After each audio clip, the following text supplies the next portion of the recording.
Good evening. I call to order the September 2019 legislative session of the Borough Council. Please join me in standing and saluting the flag. I pledge allegiance to the flag of the United States of America and to the republic for which it stands, one nation, under God, indivisible, with liberty and justice for all. Please remain standing for a moment. I'd like to ask for a moment of silence. We've lost a good friend and a good neighbor over this past weekend. Louise Naismith, many of you know her as one of the co-proprietors of Deals. I think that everyone who's been in media has been in Deals. She and her husband and their children were the ones that made that happen. She also was a very devoted member of Media Presbyterian Church, and many of you might know her because she was the director of the Career Center at Pencrest High School. I know from experience with my own daughters that she was a presence in their life, and she was a presence of many others. She helped steer many children to where it is that they decided they wish to go in their lives. So a moment of silence for Louise Naismith, please. Thank you.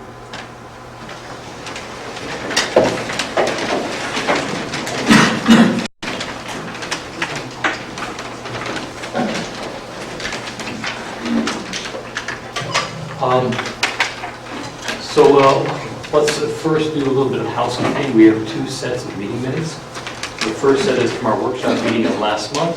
Do I hear a motion to approve the workshop meeting minutes from August of 2019 as submitted? So moved. And I'll take that as a second. Any discussion? Second. Thank you. Hearing no call for discussion, all those in favor of approving the August 1, 2019 workshop meeting minutes as submitted, please say aye.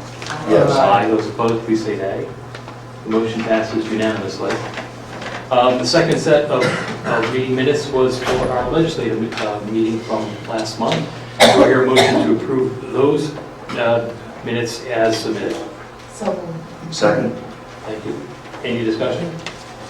Hearing none, all those in favor of approving the August 15, 2019 council meeting minutes as submitted, please say aye.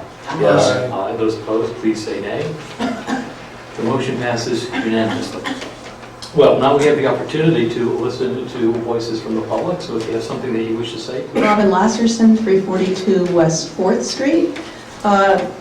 I'm the co-chair of Keep Media Green, and I just wanted to take this opportunity on behalf of the 125 media residents who participated in our recent walking tour of Media's green spaces and the Green Fair on Saturday, September 7th, to thank the Borough and Borough Council for your cooperation and participation in making the event a great success. Specifically, special thanks to Jeff Smith and Ralph DeRosa for facilitating Keep Media Green's gifting and planting of a redbud tree at Manchester Park. Thanks to Karen Rapino for assisting us with the use of the facilities at Borough Hall, where walkers stopped for a rest and break. Thanks to Council President Brian Hall for speaking at Hoopin Park, to Mayor McMahon for welcoming the walkers at Borough Hall, to Councilwoman Amy Johnson for speaking at the new Pocket Park at 5th and Broomall Streets, and to Councilwoman Lisa Johnson for speaking at Glen Providence Park. Lots of the residents who participated shared with us that they had a new appreciation and understanding of Media's parks and a new commitment to saving our town's other green spaces that are threatened by development. So thanks again, and I'll also mention that if you have not seen photographs of this event, if you weren't able to participate, there's some great ones up on our website, keepmediagreen.org, and we invite people to visit that website, check out the photographs and our other upcoming events. Thank you. Thank you. And for the record, I did return the bathroom key, so I am off that hook. Thank you very much. All right, does anybody else wish to address? Jane, please. And I'm sorry I missed it. I'm Jane Valdez-Depena, 314 South Jackson Street. And council may remember that I was here earlier this year to introduce the concept of a Delco Arts Week. Well, guess what? It's here. Starting Saturday, this Saturday the 21st. Hopefully you all have one of these brochures at your place. And there are some extras here, but fear not if you don't have a brochure, and there is, by the way, much more information at delcoarts.org. I work for the Community Arts Center in Wallingford. I've been a member of the steering committee of the Delaware County Arts Consortium. for just about its whole existence, which has been 10 years. And we are very, very fortunate this year to have received sponsorship funding from the Foundation for Delaware County and also from Visit Delco PA. And we are able to present everything from a very comprehensive brochure, which you see, and a very interactive website at delcoarts.org. 60 plus events happening in the week, spanning from Saturday the 21st to Saturday the 28th. Wednesday the 25th will be dining at Delco Arts Under the Stars, that's what it is, for the last Dining Under the Stars event. We will have performances from the Upper Darby Shooting Stars Children's Troupe. We will have a jazz quintet from Rose Tree Pops, and we will have a couple of rock bands from Rockdale Music in Aston. So we are truly spanning the county with Delco Arts Week, and we are thrilled to have council's support and enthusiasm behind us. So come on out, go to delcoarts.org and figure out what you're going to do every day next week. Thank you. Thank you, Jane. All right, does anybody else wish to address council at this time? Please come forward. Michael Strong, 499 West Jefferson Street, apartment 507. My first question, I have two questions and an idea that I wanted to present to council. So my first question was just to confirm that there would still be a draft of a chicken regulation or ordinance coming to the CDC this month. So likely not, and I don't think that ever was said that there would be a draft ordinance. I think that the CDC, we will have information presented, Okay. and council, the members of council who are part of the CDC will begin to talk about the information that we're receiving. I would be very surprised if, as a result of a single discussion next week, which will be Tuesday at 4 p.m. in the Borough Hall, I'd be very surprised if we were to give direction to our solicitor as a result of that single meeting as to what it is we'd like to see in a draft ordinance. Mr. Scott, you appear poised. Well, I just was going to say my plan is Mr. Jeffries assembled a bunch of materials to give you options for you to decide yes or no. So that's the plan, is to pitch a bunch of ideas to the committee for direction. Right. That answered my question. Thank you. My second question is in regards to the Olive Street parking deck. I was just wondering if we could get an update on its progress.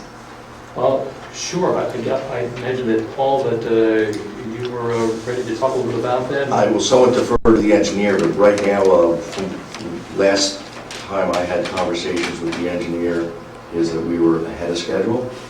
The work is being completed in a timely manner. And the biggest thing which we were looking to do and accomplish was to make sure that the garage was fully functional, completely opened up prior to the holiday season. I'm sure our engineer will go into a more granular explanation than what I would. So if you want to give any of the details, that would be fantastic. Thank you, Councilman Robinson. Other than to say that we're very happy with the contractor, so we decided to sort of sole source this contract for the design and build. It's been delightful. They've been great to work with. They have been very professional. They've completed the work and very satisfactory. So they're on schedule. I think they've completed the first phase of their improvements. If you take a look at the Borough website, they provided a map and a tentative diagram about how they're going to move through their work, and they've stuck to that. So I'm very, very happy with it. Thank you, Mr. Manson. And then my final thing I wanted to add, which is actually more of an idea, at the Keep Media Green Walk, I had presented the possibility of maybe working to make Media a bird town. And I wanted to just let everybody know that I was going to submit that information to whichever committee it would be appropriate moving forward to look at the possibility of Media becoming a bird town. There are 3 municipalities in Delaware County already that are considered bird towns: Lansdowne, Newtown Township, and Radnor Township, and so Media would be the 4th. We have tons of birds in this town, and I think that it would be a great idea to not only be a tree city, but to also be representative as a bird town as well. Thank you. Thank you. For those of you at home, Birdtown does not refer to the local football team. But it certainly, well, that would be the entire county. But it is a pressing problem. Just today, there was a release of a study in the journal Science that rough tally, but about as accurate as we can get in the information. Over the past 50 years, in North America, we've lost about 30% of our birds. Works out to about 3 billion. It's an awful lot, primarily because of loss of habitat. Some because of pesticide use, and some also because of the toll that cats take, domestic cats take on the population. Many people who own cats keep their cats indoors, some people do not. Some allow them to patrol outside at night. They are very effective hunters.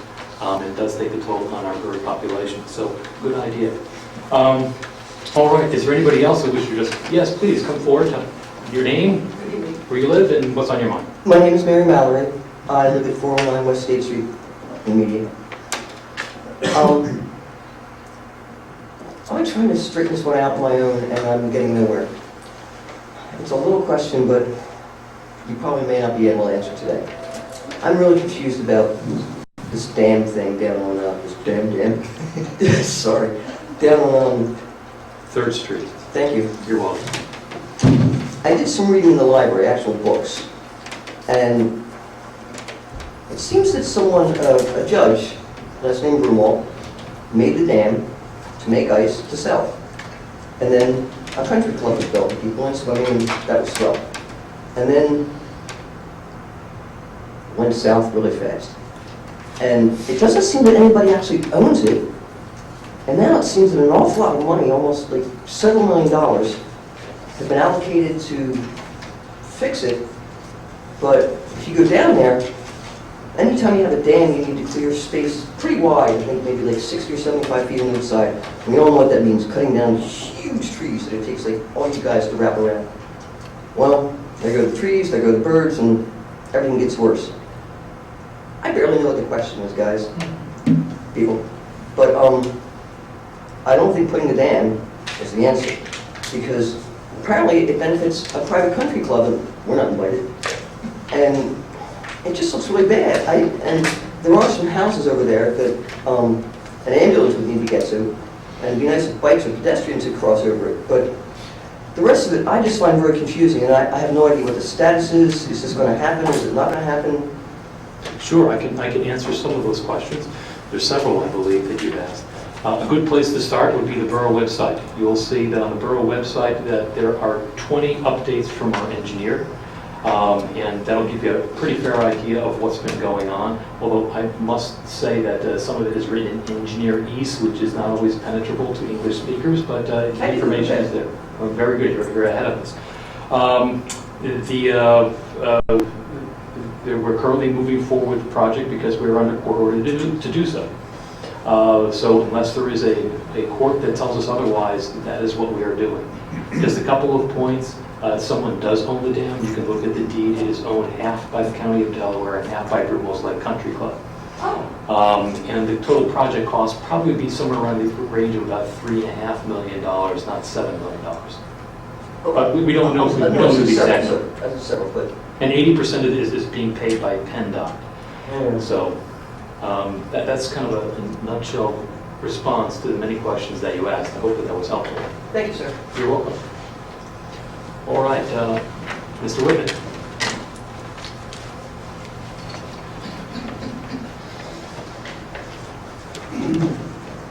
Scott Whitman, 700 North Jackson Street.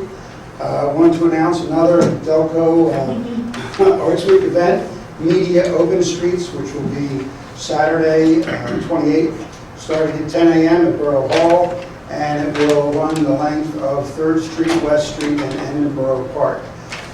It's a healthy, living, family, fun event.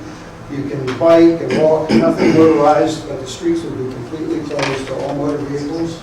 There'll be a band at Borough Hall, hopefully 2 food trucks. We're going to vote on that tonight, I guess, or you're going to vote on that tonight, excuse me.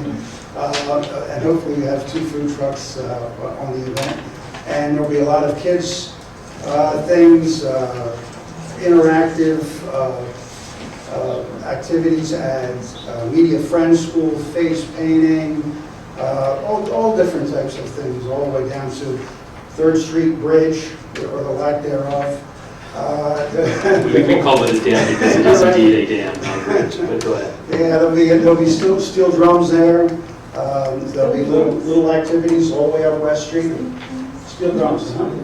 Yep. And there'll be a band also in the park, and it should be a lot of fun. It's being promoted through Destination Delco, Media Arts Week, and it'll be on the final day before, hopefully, a big night at the end of the stars. Thank you, Scott. Thank you. It is a great event. I attended last year. It's remarkable how different the town looks when you're in the middle of the street, not worrying about a car bearing down upon you. You do get a different perspective of the town. And it just kind of, it's a good vibe to the event. I'm hopeful that it's just as successful this year as it was last year. Very successful. We've had a lot of feedback. We're on Film Fun Guide. Had a lot of support from the Recreation Board, from media, the DAC, Rose Street Park on the sign out there, as is Delco Arts Week is on the digital sign, Rose Street Park. So we've had a lot of support. It's been good. Appreciate it. All right, thank you. Unless there are any other takers, we'll move along to the reports portion of our agenda tonight. Mr. Mattson, Mr. Mattson, take it away. Thank you, Mr. President. Just a few updates. We did have a meeting yesterday with the Borough staff, Borough Manager, Director of Public Works, and Code Enforcement to run through the litany of public works projects that we have on our plate. Some of them have been completed, some of them are underway, some of them will be presented to you next month. So the road program, for the most part, we're doing ADA accessible ramps all throughout town. We're doing some areas of paving. So the road program, I trust, will be concluded within the next week or so. For next month's meeting, the October meeting, I anticipate having presentations for the award of the firehouse roof replacement and also the improvements for the Sally Port. So for the police department, their desire to improve. Council will remember we went out to bid last year for the Sally Port, and the scale of the project, and at the time, the economic conditions didn't warrant the bid prices that I got back. So we met with the police chief and we met with the architect, and we tried to come up with something that we felt was going to meet the police department's needs and still be a feasible project. So that's what we've done. So I anticipate having that for presentation next month. Excellent, thank you. Any questions for Mr. Mattson? We are moving forward. All right, Mr. Scott. Thank you, Mr. President. I don't have anything to report tonight. Are there any questions for Mr. Scott at this time? Hearing none, we'll move along to the mayor's report. Okay, I'll read the proclamation first. Proclamation number 2019-11. We got 11 this year? Domestic Violence Awareness Month.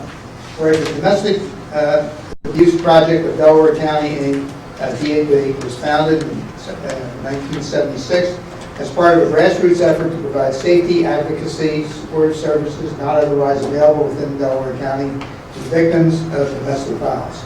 And whereas DAB seeks to prevent domestic violence and is committed to providing services that meet the needs of the victims.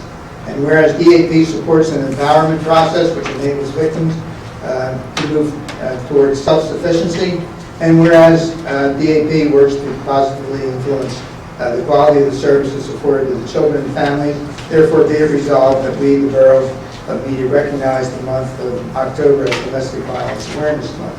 And Julie, when we met together, you said there are a lot of new things and new areas for people, so here's the proclamation, and why don't you explain a little bit.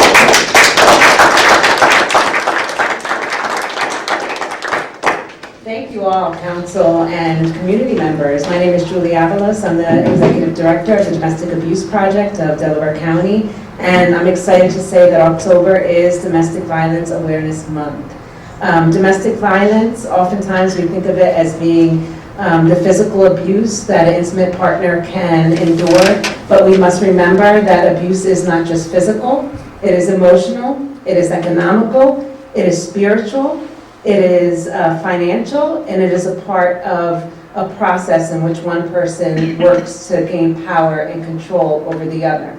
We know that 1 in 4 women and 1 in 7 men are victims of domestic violence. We also know that around 10 million children in the United States are impacted, and exposed to domestic violence annually. And they, in fact, are impacted for generations to come.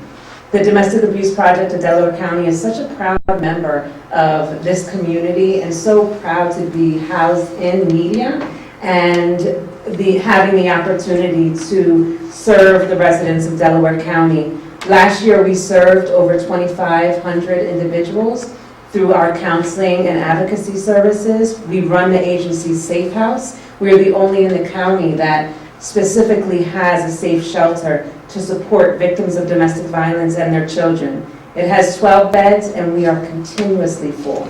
When someone moves out, within an hour, that bed is filled. So we are committed to ensuring safety, empowerment, and justice for victims of domestic violence.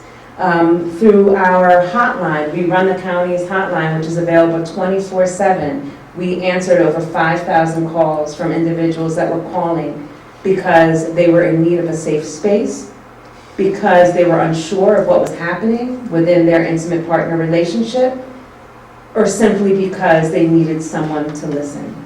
So I thank you, Mayor, I invited him over to my office and I said, I need to tell you about DAC and who we are and what we do.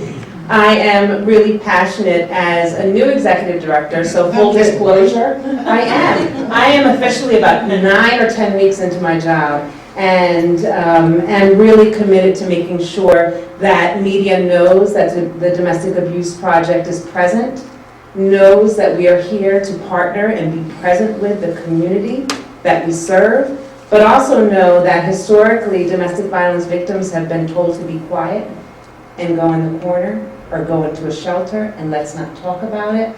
But DAP is committed to saying that we do not want to be quiet. We want to be present. We want to be loud. We want to make sure that people know we're here. And more importantly, we want the residents of this county to know where they can reach out when they need help. So I really, really thank you. Someone else put the plug in, so I will too. We're on the agenda for tonight for flags. Our hope is that we're able to really partner with the Borough of Media to say that domestic violence is something that we will not be silent about, and take the opportunity during the month of October to raise awareness, to raise visibility, and to make sure that the community members in Delaware County and beyond know where they can reach out for resources. So I thank you all for having me, and again, thank you for the proclamation.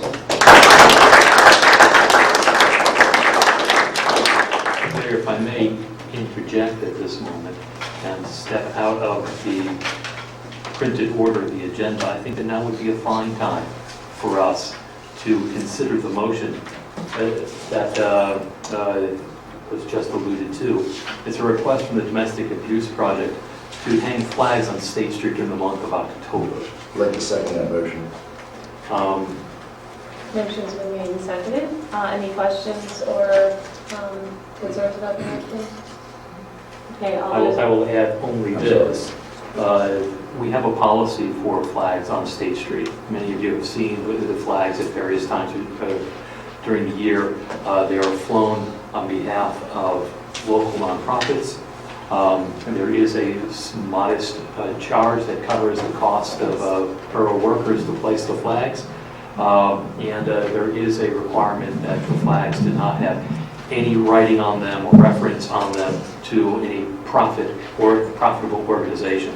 We haven't yet seen the flags that are being proposed, so I understand that they will soon, the images will soon be sent over to Karen Rapino and Jeff Smith, and contingent upon their review and approval of the flags, then we could be in a position to place the flags, assuming that the vote goes in your favor this evening. Okay. You're saying with the approval of the design of the flag? Yes. Such that it doesn't have, we can assure ourselves that it does not have any advertising on it or reference to a profit-based organization. Okay, all those in favor of Domestic Abuse Project of Delaware County to hang flags on State Street in October, contingent upon review and approval of design, please say aye. Aye. Those opposed, please say nay. Motion passes unanimously. There you go.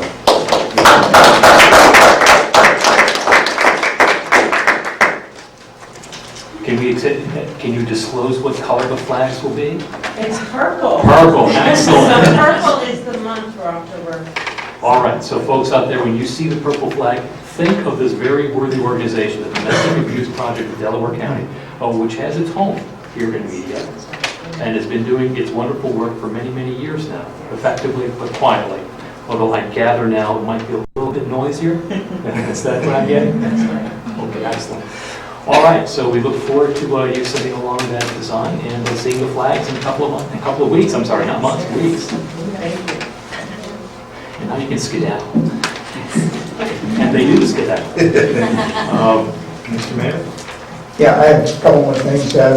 First, attached is a summary log of complaints for the police department for the month of August 2019. The department handled a total of 794 complaints. Officers continue to address concerns of safe driving and have been targeting specific areas with traffic details.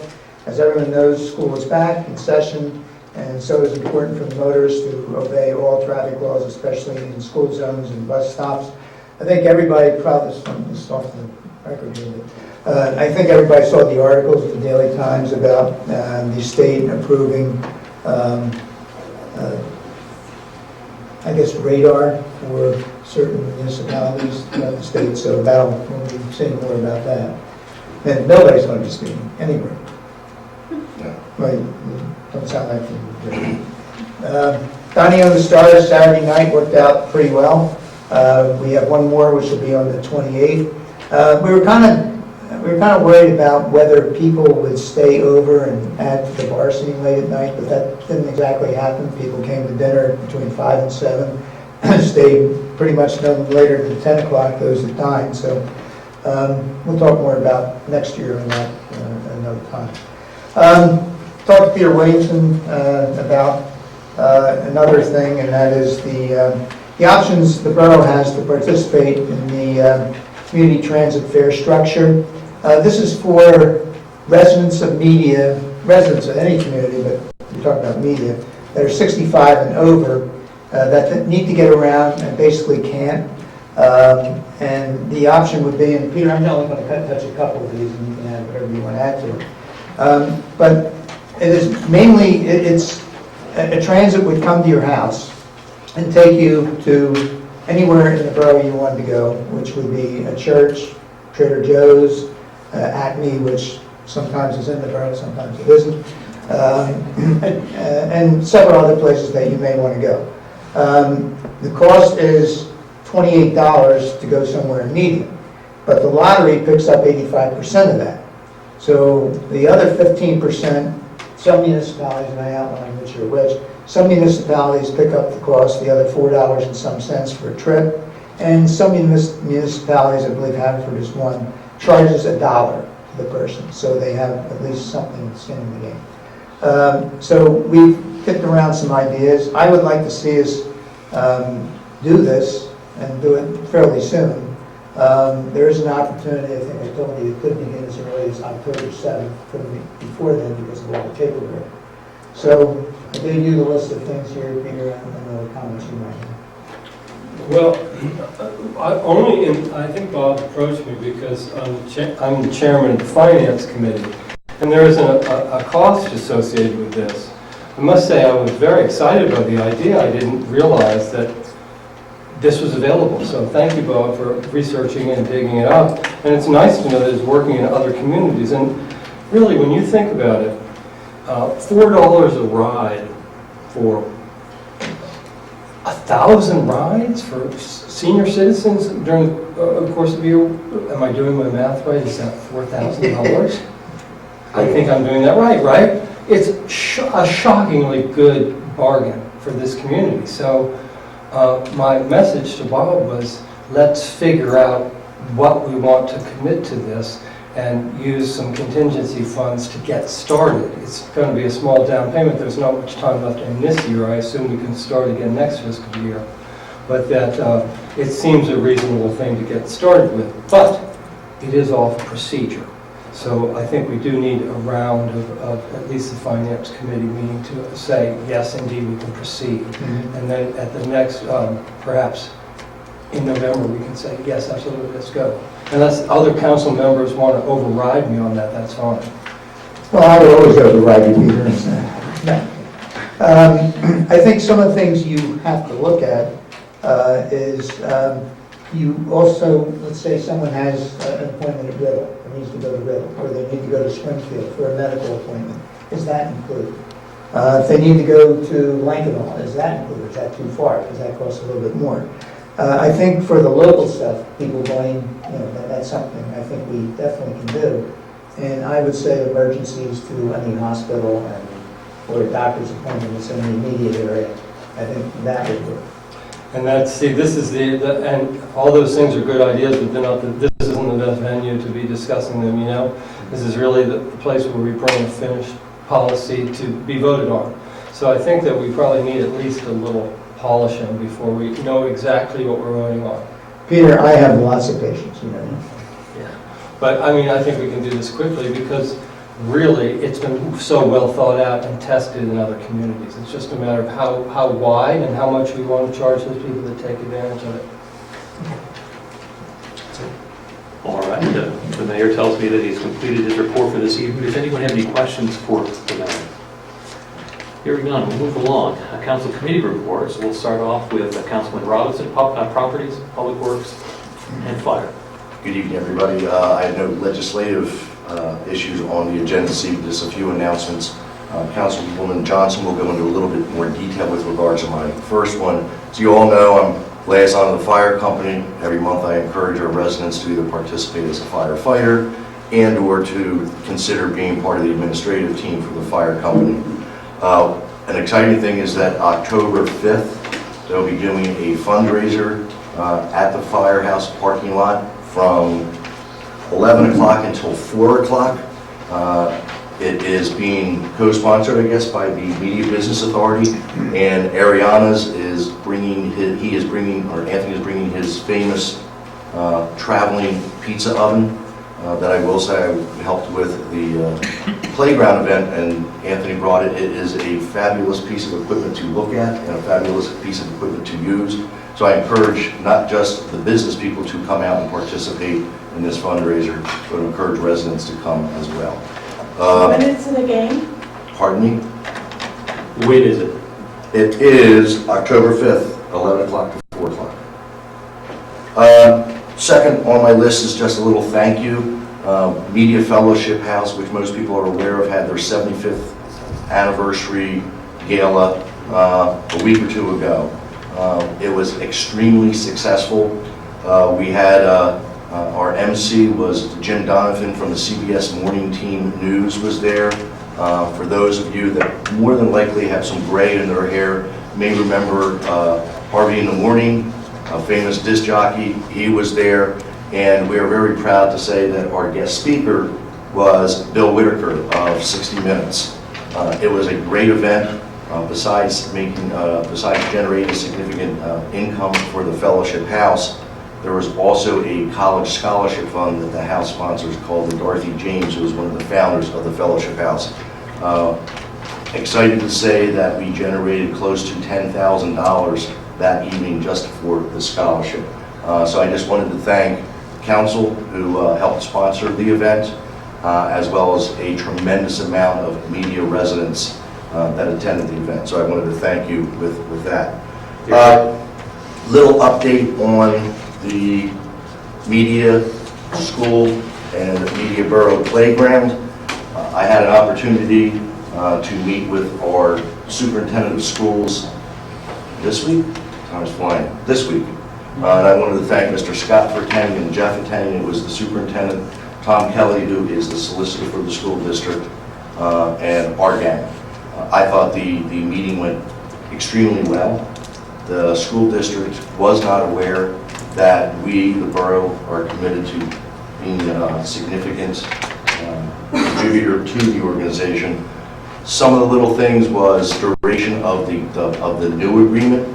This would be actually the third agreement. The first one occurred actually before I was around. That was 1979, but I was part of the 1997 one. I'm glad to be part of this 2019 agreement. Duration is one. They were looking for a shorter duration. I think after they understood the financial commitment that the borough was willing to take, that they recognized that a longer duration was something that would be in line. The other two main factors is security. There are some issues that have occurred at certain events or certain media events that have caused a little bit of damage to the playground. And one of the things in which we have discussed is the possibility, I know the mayor will like this, the idea of a camera. Camera would not be used during the school hours, it would be used after school hours and on weekends when it's actually being used by the borough. Both the school district and the borough recognize that it's the most used playground in the entire school district due to the fact of where it's located.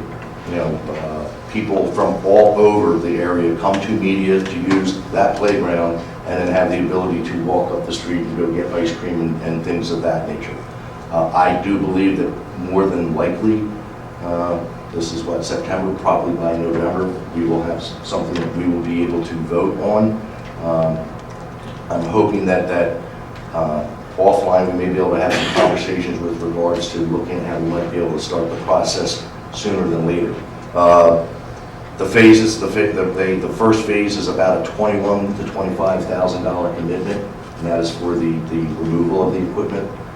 Besides what we are offering, the playground organization, I'm not sure if it's all PTG, I think there's some other people that are not PTG, have raised almost $250,000. So between us, their fundraising, we have almost reached what we need. There is a final phase that would be about another $23,000 to $25,000 that would still need to be raised. I may give a little hint right now that we might try to take a look at a little bit of that for our 2020 budget. This way that if we can get this project going November-ish, December-ish, we might be able to have it completed by next June, July-ish. Everyone agrees it would be a much better way, the school district, if we can get it all done in one phase and not put this through for several years.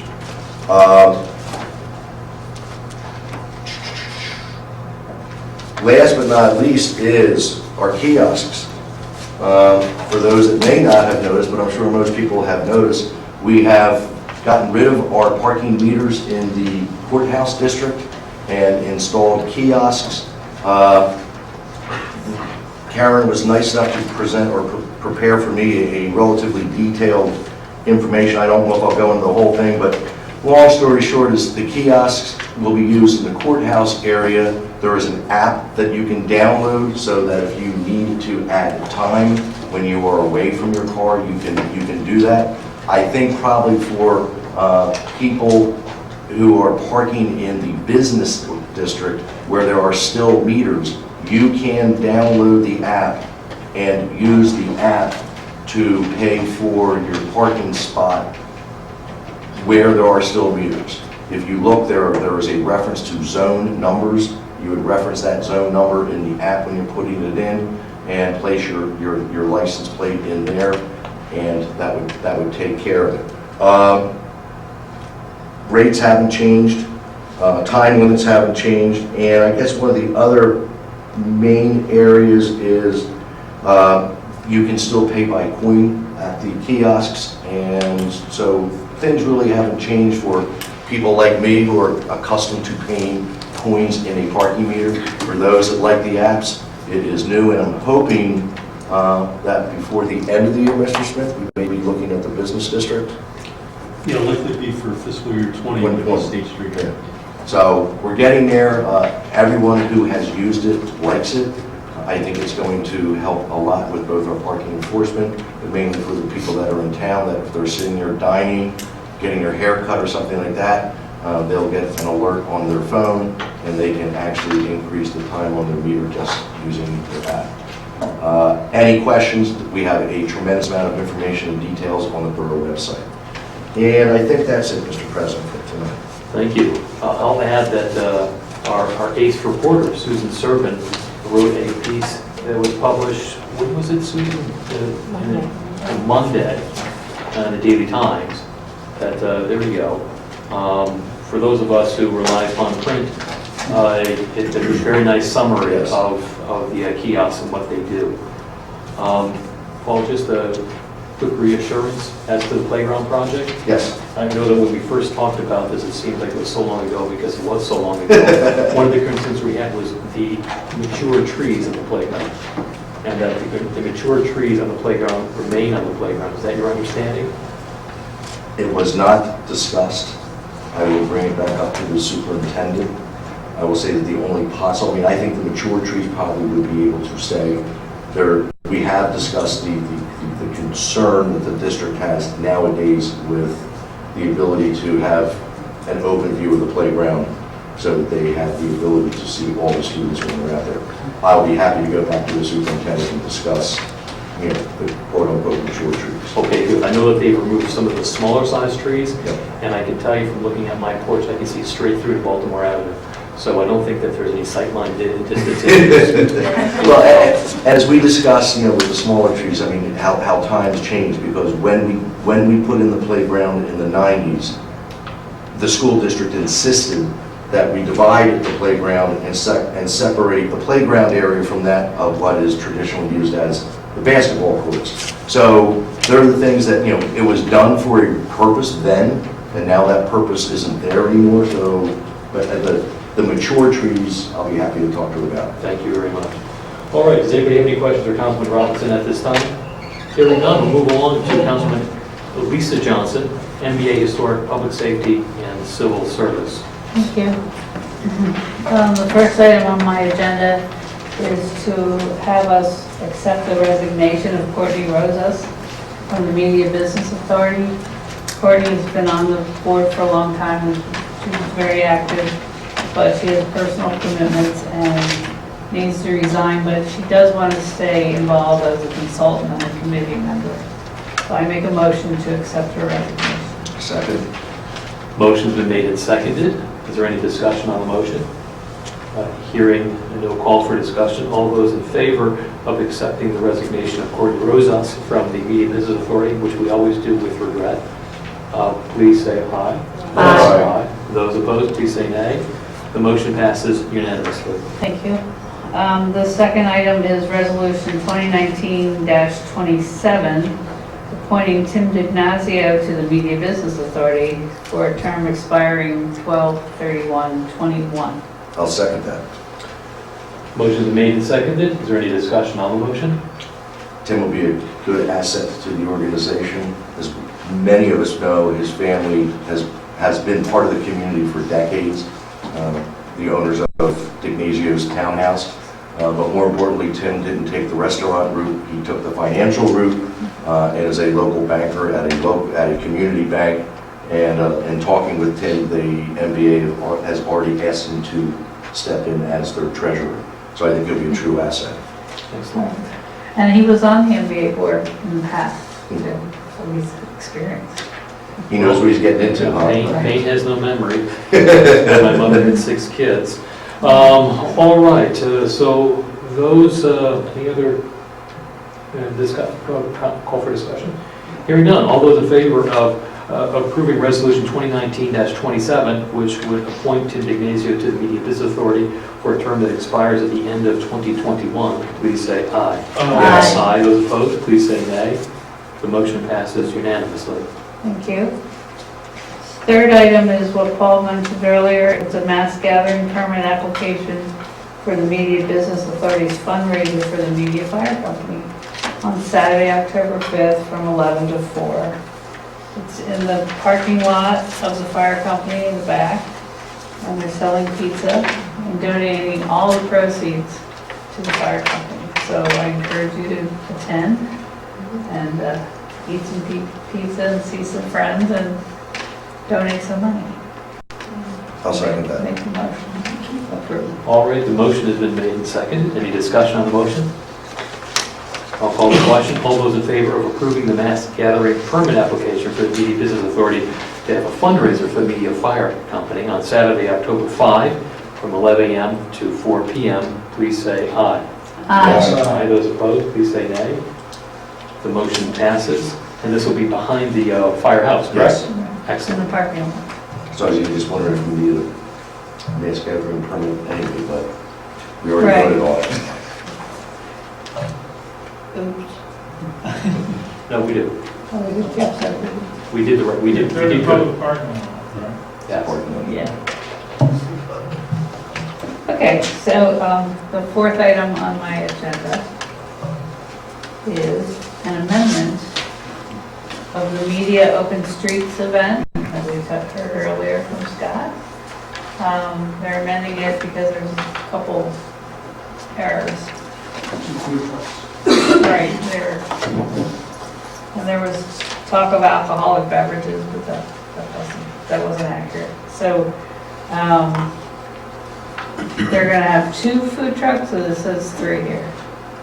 So let me back out. Dos Gringos and, Yeah, 320 really isn't a food truck, so there's Gringos and Plum Bistro. there was Artesian Popsicle too, no? Yeah, it's not really a food truck. Oh, it's not a food truck, okay.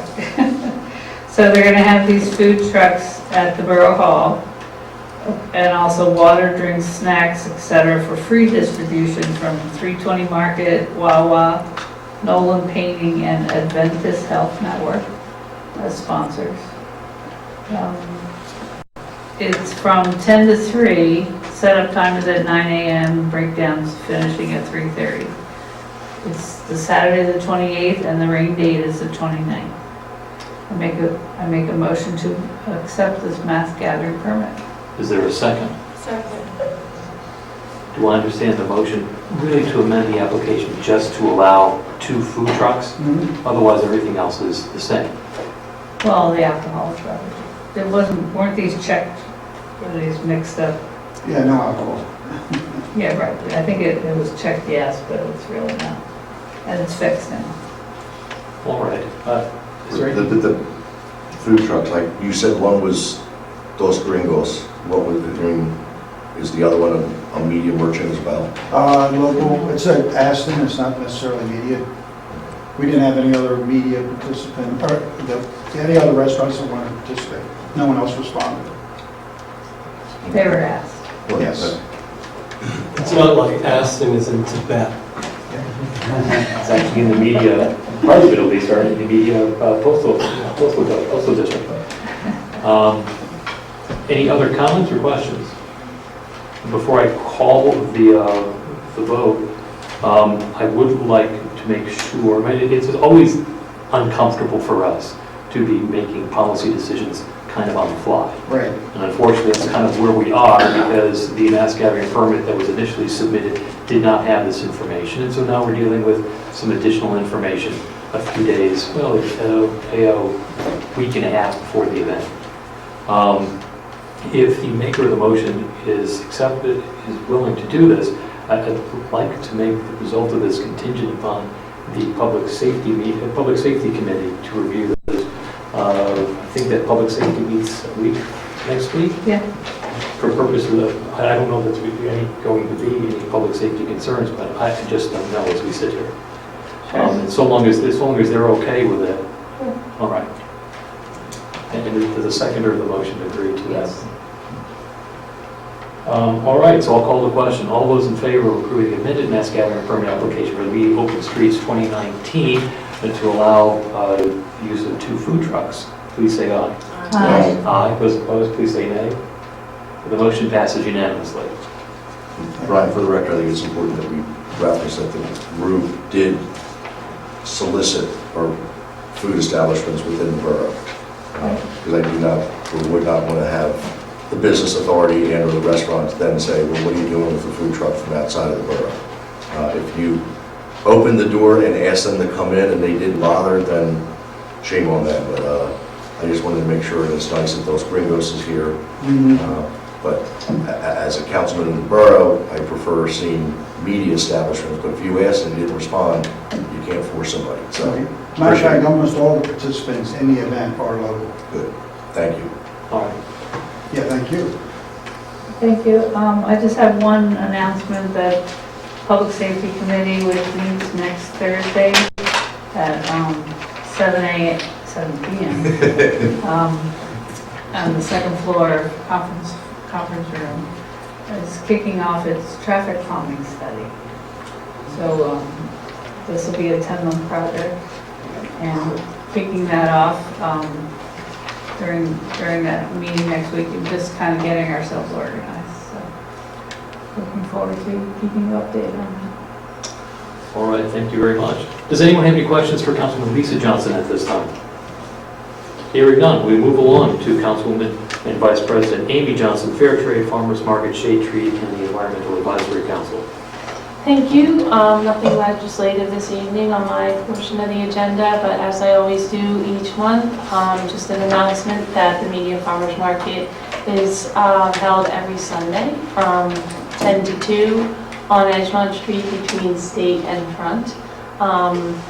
Lots of delicious local vendors providing delicious local products. Right now you'll be seeing lots of apples and apple cider, lots of fall vegetables, so make sure you stop by and support local. And then the other thing I just wanted to mention was regarding Shade Tree Commission. Just to let everybody know that our Shade Tree Commission takes their job very seriously. Every month the committee takes what residents have submitted, whether it's a concern or a safety issue, and drives around and actually goes to each home and tree to observe, take notes, and make recommendations. First and foremost, the committee always takes into consideration safety. If there are no major safety issues, then they always look to the health of the tree. If the tree is healthy, they are always inclined to keep the tree and do what needs to be done, whether it's pruning or cutting back before ever taking the tree down. I'm sure many residents, as we've heard from many, have noticed that a lot of trees have come down in media as of late. I personally am feeling it because a lot of these trees are old and they're oak trees, so they're large canopy trees, so when they come down it makes a big impact. So unfortunately, because a lot of these trees were planted at the same time, they're at the age where they're coming down at the same time. But I want everybody to know that the Commission is very dedicated to replacing trees and is planning for the new year to plant over 40 new trees. So just, keep that in mind. And if you do have any issues with this shade tree, please contact the Borough and the committee will come out and check it out. That concludes my report. Thank you. Are there any questions for Vice President Amy Johnson? I'd like to add something. Yeah. I wholeheartedly agree with your concern about those grandfathers and grandmothers that we have left, those great pin oaks that, when I moved here in 1989, there were still many, many of them here. And when at their peak, they formed these archways over all our streets. And they were lovely. And we have got a few left. And I was thinking on the way up here tonight, actually, that it would be nice if we could figure out a way to try to nurse those ones that are still with us along for a few more decades, longer than they might if we didn't do anything at all. But I don't know exactly what it is, and it probably depend on each tree, but it'd be great to look into. I'd love to have people adopt these great old trees. Anyway. Any other comments? We'll move along then to my portion of the agenda, Community Development, Historical Architecture Review Board, and the Media Arts Council. I do have 3 remaining action items.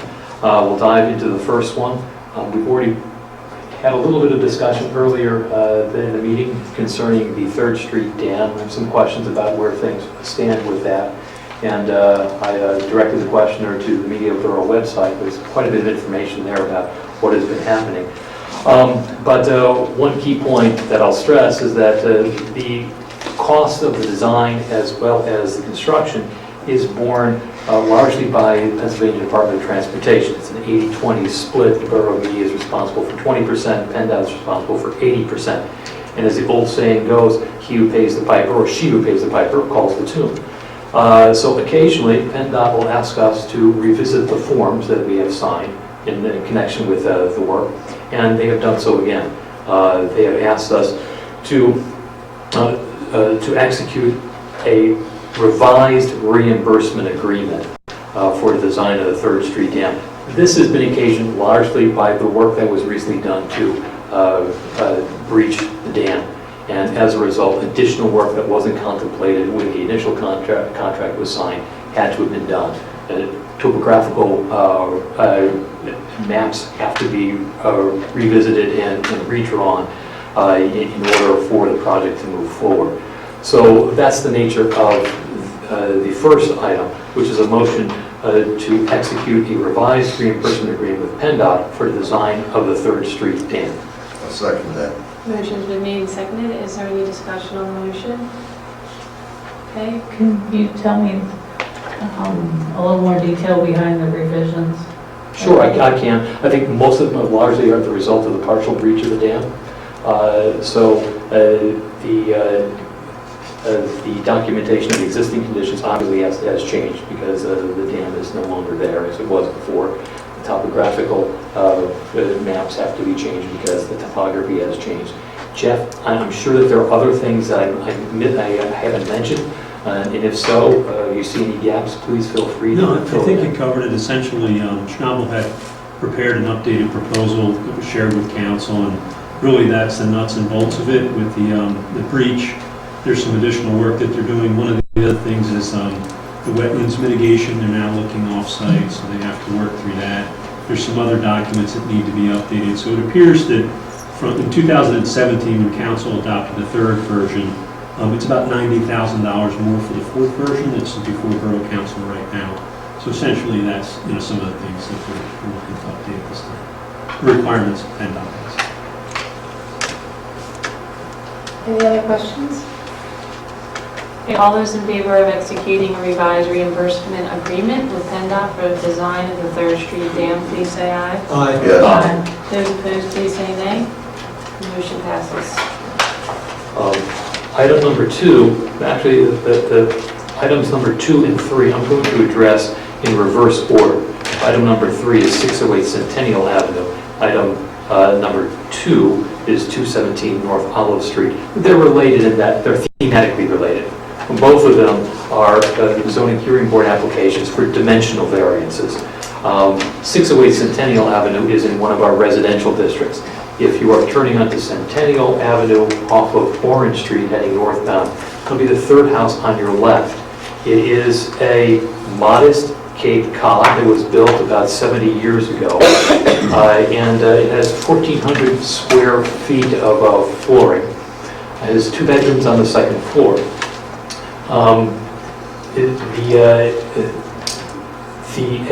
As are most of the houses along Centennial Avenue, this house is not compliant with our zoning code in terms of its dimensions. In this case, it's the side yards. In the R1 district where this house sits, there is a requirement that each side yard be at least 10 feet and be 25 feet altogether. So if you had one side yard to the other side yard, it should be at least 25 feet. In this property, one of the side yards does meet the requirement. The other one does not. It's 7 feet off of one of the property lines. That's just the way it is. That's how the house sits today.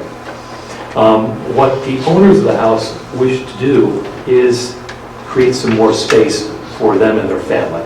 It's a family with 2 teenage children.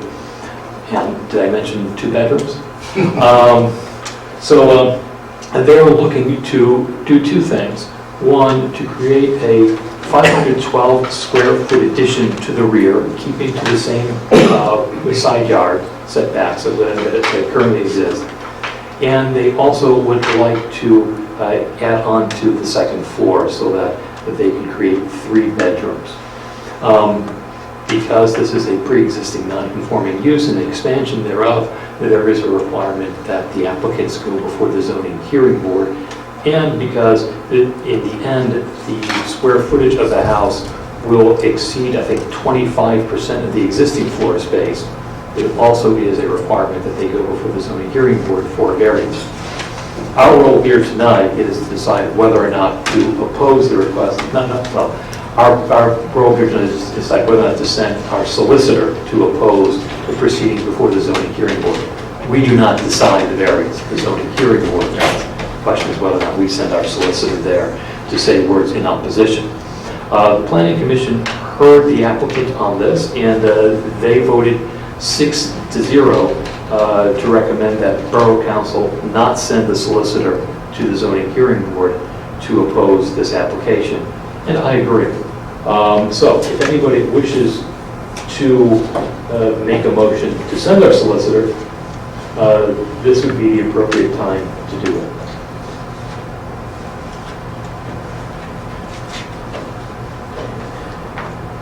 So we've heard pins dropping, and what that means is that we are not going to move to send our solicitor. So Mr. Buckler, thank you very much. Thank you. You're our best to your clients, and I hope that things work out well for them. Thank you. Good luck.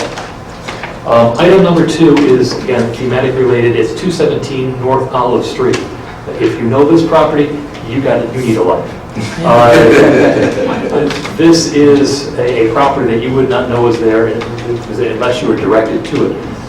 You still might miss it. And you still might miss it. And it will become apparent why shortly. This property is in the office district. It is on the eastern side of the courthouse. So for those of you familiar with the courthouse, where the Civil War Monument is, basically kind of across the street from there. There are a series of commercial and office buildings that, all of which do not comply with our zoning code. They were just built a long time ago before we had a zoning code. And if you were to apply the zoning code there now, almost all of them would not pass muster. This property is a very narrow property. There is a requirement in this district that the lot width be 30 feet. The lot width here is 15 feet. And therein lies the problem. The owner of the building would like to add on a modest amount of space to the property. The building kind of sits shoulder to shoulder on the property lines, except on the north end of it, it kind of jogs in about 3 to 4 feet, and then it goes straight on back. The owner would like to remove that jog so it goes straight on back on the north face of the building. He is required under the zoning code to have 5-foot side yard setbacks. Clearly, the existing building does not comply with that, and if it did, it would only be a 5-foot wide building. So this is a building that's awkwardly located, and it seems to me that this is a modest request to allow a little bit more use to the building. There are a couple of items I should mention. One is that members of the Planning Commission did express some concerns about stormwater runoff, and the current owner of the building indicated that he is willing to work with that, so he can take it up before the zoning hearing board, so long as we mention that to the zoning hearing board, and I will attend, and I will. The other thing that I should mention is that, unlike the previous application, in this case, the Planning Commission voted 4-2 in favor of the borough sending our solicitor to oppose this. There was some discussion about that, and I was not convinced by the reasoning of those who favored sending our solicitor to oppose it. So I believe that this is very similar to the application we just talked about. In principle, I don't see that they are different. So I am not going to make a motion tonight to send our solicitor to oppose the zoning hearing board application for 217 North Hollis Street, but other members of council now have the opportunity to do so. May I ask you 2 questions, Mr. Yes. President? One is a large one, you can answer. Second is, the variance procedure is expensive and risky. And if indeed there are many, many properties in Media Borough for which we wouldn't oppose a variance, but our zoning code is just out of date, it'd be nice to think that we could somehow modify our zoning code to make it easier for people to pursue a more sure course of action. So that's the large one. The second one was, could you tell us, the rest of us, before we make any move one way or the other, what the principal argument of those who argued to send somebody was? I wrote this down so that I did not forget it and would not represent it. Let me turn to my book. Here we are. The argument for those who voted in the majority was that the current owner of the property knew that he would need a variance due to space constraints, and therefore he assumed the risk that planning commission and borough council would oppose it. Okay, thank you. Excuse me, they're saying he knew this when he purchased or something? His concept is that this is largely driven by the second floor of the building, and at present the back rooms are inhabited. The new owner would like there to be office space back there, which would require a hallway. And the hallway, so in order to create room for a hallway and have 2 usable office spaces, he would need another 3 or 4 feet for the hallway. So that's his rationale for doing it. Certainly, when he looked at the building, he knew that was the case, but that is true of almost any new buyer of a building. When we purchased our home 23 years ago, and the thought in our minds was that we would start a family. In fact, my wife was pregnant at the time, so we had gone past the start stage. We knew that in order to stay there, we would need to have some additional space in our home. It's a very small bungalow. But one could have made the argument at the time that we applied for a variance to extend our building, our home, that we knew what we were in for at the time we bought it. So to me, that argument kind of fell flat. I did not buy it.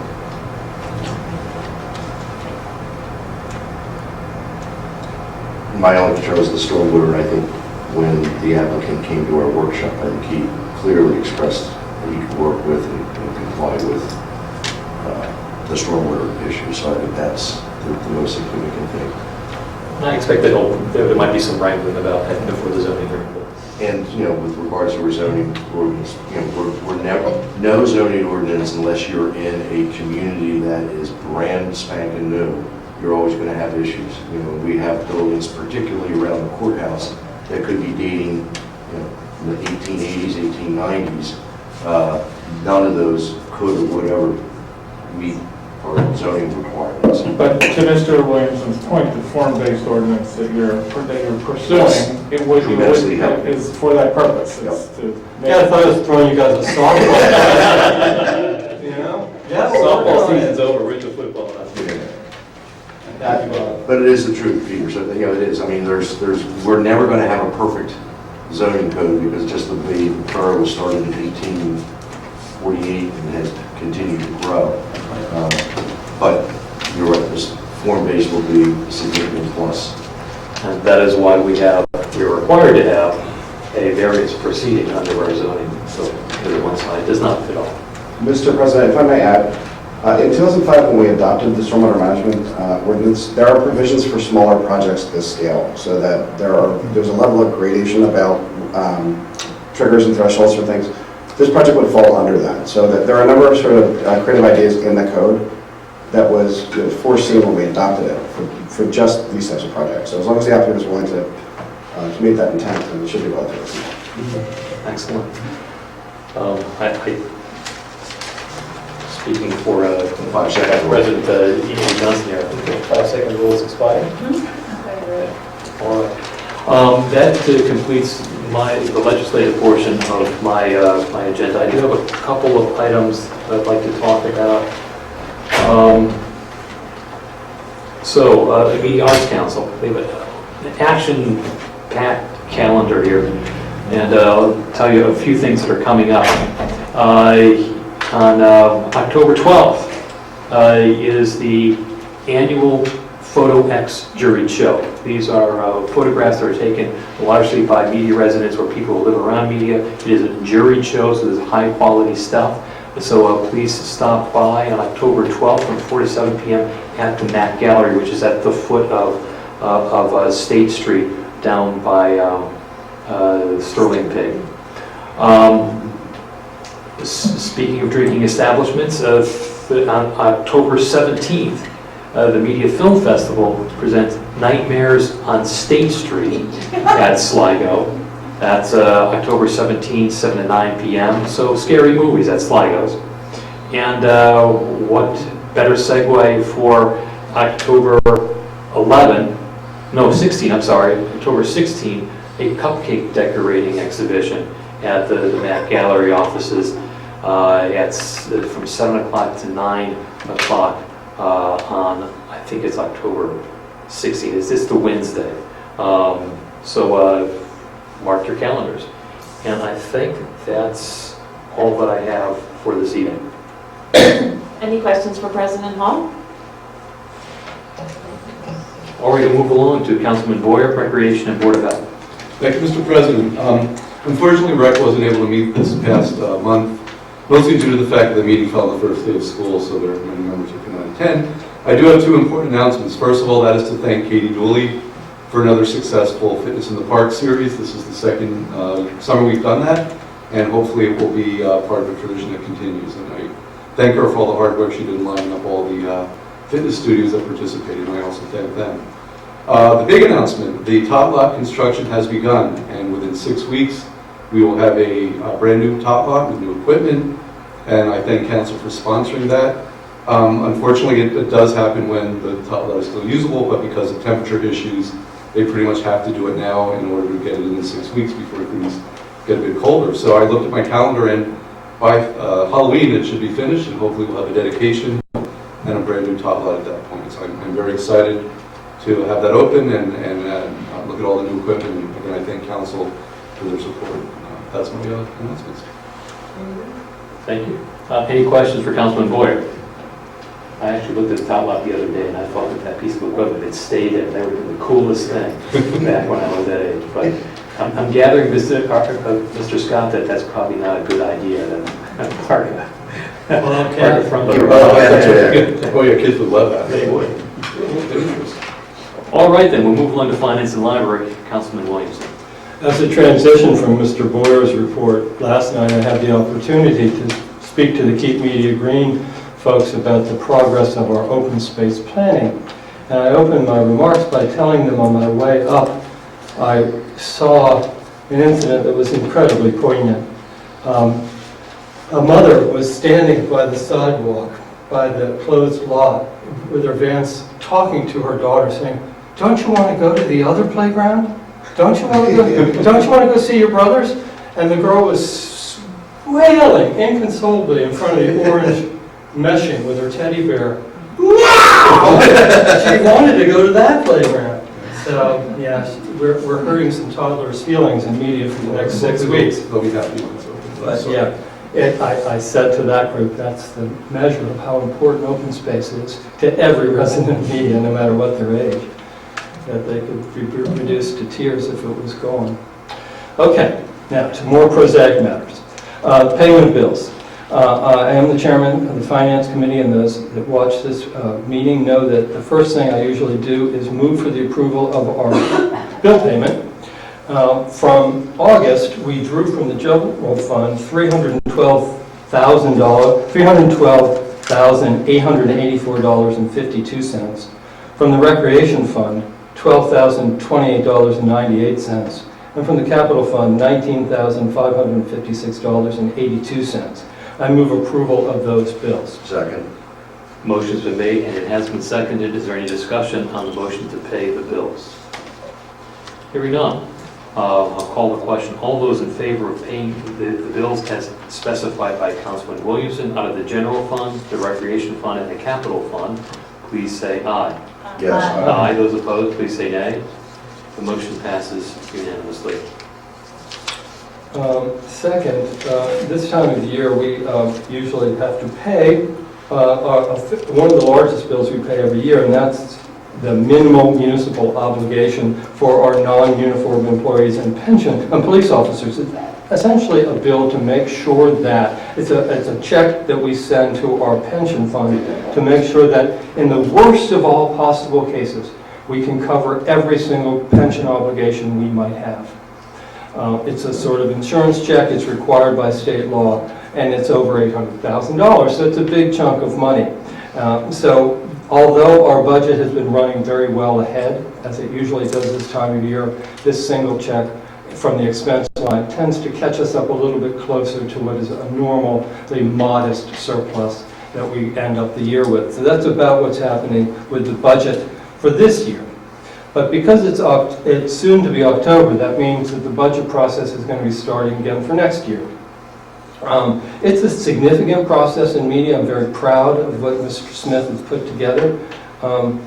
It starts with a request to all the heads of departments, boards and commissions in the borough, and the major non-government organization in the borough that we fund, with requests for them to give us their formal proposals for this year. What do they need to do? What are they trying to achieve?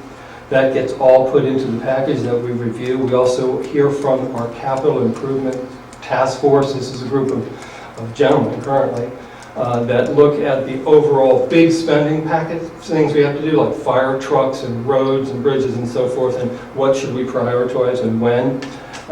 We get all this stuff in October, and then by November we're ready with a preliminary budget thanks to the good work of our staff. Much of what we have to put in a budget every year is fixed, and our revenues are largely fixed. At this point, the only tax that we have much flexibility over is real estate taxes and a few other special taxes. The earned income tax that we all pay, the business privilege taxes and mercantile taxes that businesses pay are all capped by state law, so we can't increase them. So there's not a lot of discretion in our budget every year, but there is some, and we try to do our best job in meeting the priorities of the borough as we understand them every year. So look for that. I'll be reporting on that as the months go on. Last thing I wanted to talk about was the, oh wait a minute, did I move for the, no, I didn't move. I got lost in the budget process, sorry. May I move for the approval of the payment of the MMO? Second. Do we have a number? Okay, you need to have that number reflected in the minutes for both. 949,602 for police. $949,602 for the police pension and $50,106 for the non-uniform pension.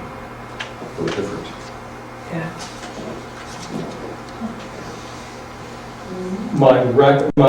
My motion includes those specific numbers. And then my second.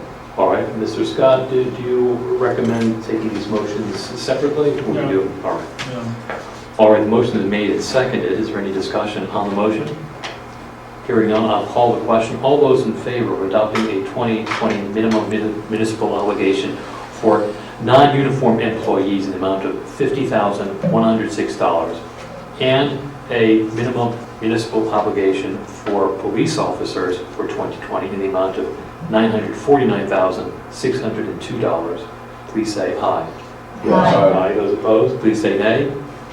The motion passes unanimously. I heard some remarks on the difference in numbers, so I should illuminate that. The police pension is much bigger. We have many more officers, they're well compensated, and it's slightly farther behind where it should be than the non-uniformed one. By state calculations, I think we're at somewhere in the 70% to 75% range for how much money is in our police pension, which, believe it or not, is excellent for Pennsylvania municipalities. And in the non-uniformed one, I think we're at 99% or something like that. So that's the difference. And the non-uniform pension fund is simply much smaller. Okay, my business is out of the way. Now I can just talk, right? I don't have to worry about any more motions. The other thing I wanted to mention was the progress of the open space plan. I think the last time I was here, I reported that we had sent out requests for proposals for an open space plan and received no bids. So we sent it back out again with a slightly enhanced budget, and we've received 5 excellent bids, actually. And we're going to be conducting interviews toward the end of the month. And we hope to make a recommendation to council on a consultant in the November round of meetings. I want to make a formal request, though, to Mr. Smith that he put a notice on the website, a call for a volunteer for the advisory committee for this plan. 2 things, Jeff. The scope of work includes a listing of the boards and committees we want to solicit members from.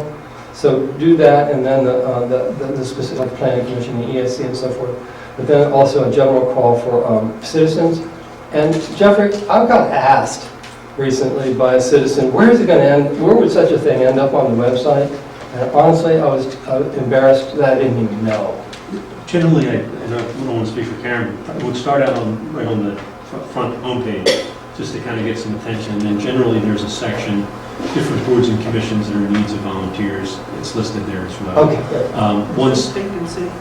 One suggestion, Peter, is maybe through the newsletter, e-newsletter, maybe, can get in contact with. Is it too late to put it in this one, Karen? No. Yeah, that would be great, thank you. Okay.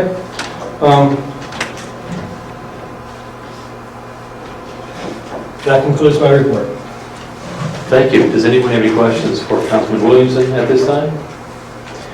Hearing none, we'll move along to Personnel, Public Relations, and Historical Archives. Councilwoman Sarah Dixon.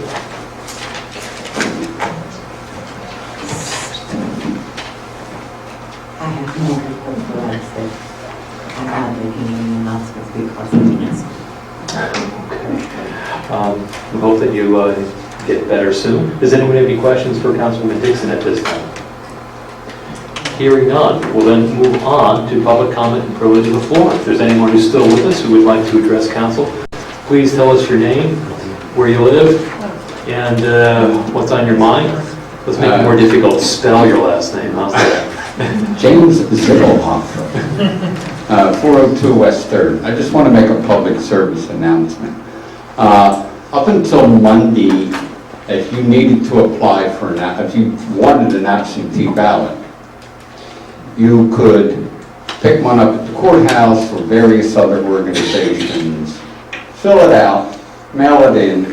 When the ballots came out, that you got your ballot mailed, you voted your ballot and mailed it back in. As of Monday, there's a new policy in the state of Pennsylvania where you can apply online your application for your ballot, so that you apply for your ballot online. The only requirement is that you need a state ID or a state driver's license. Then that goes right to the County Board of Election, and then your ballot gets mailed to you. So it just makes applying for absentee ballots a lot easier, because you're decreasing that step of mailing the application in, and that could take a week or more. But this process, you do it online, it goes right to the County Board of Election, and when the ballots are ready, you get your ballot made or mailed. You still have to either mail your voted ballot back or hand it in.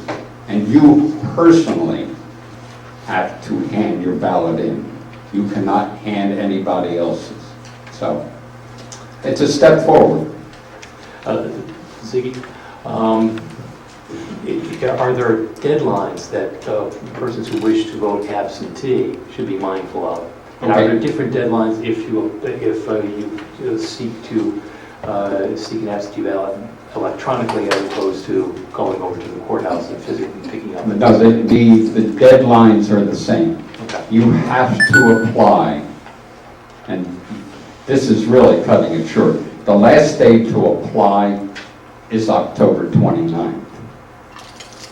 November 1st is the last day that you have to submit your voted absentee ballot. So I would advise anybody, whether you're doing it the old-fashioned way, where you're mailing the application in and receiving your ballot, or if you're doing it online, to do it as soon as possible. Calendar does say that we are deep into September now, so election day will come up very, very soon. Yes. Thank you. All right. Anybody else wish to address council at this time? Seeing that there are no takers, I will entertain a motion to adjourn. Just a reminder to everybody that October 6th, Food Festival. October 6th Food Festival, and no one's mentioned Saturday. Media Right. garage sale day. Great media garage sale day. Oh, this Saturday, you're Yeah, absolutely right. Saturday and Saturday Sunday. will be a busy day. Yeah. Be kind to people walking the streets, enjoy, and come to my house. It is, for those who have not attended, Media Garage Sale Day can be a very busy and hectic time, and there are sometimes people walking in the streets, so be very, very careful. It's great fun, but as any event that attracts people to walk out into the streets and walk on the sidewalks, just be careful out there. All right, do I hear a motion to adjourn? All those in favor? Aye. Motion passed unanimously. Good luck, see you next month.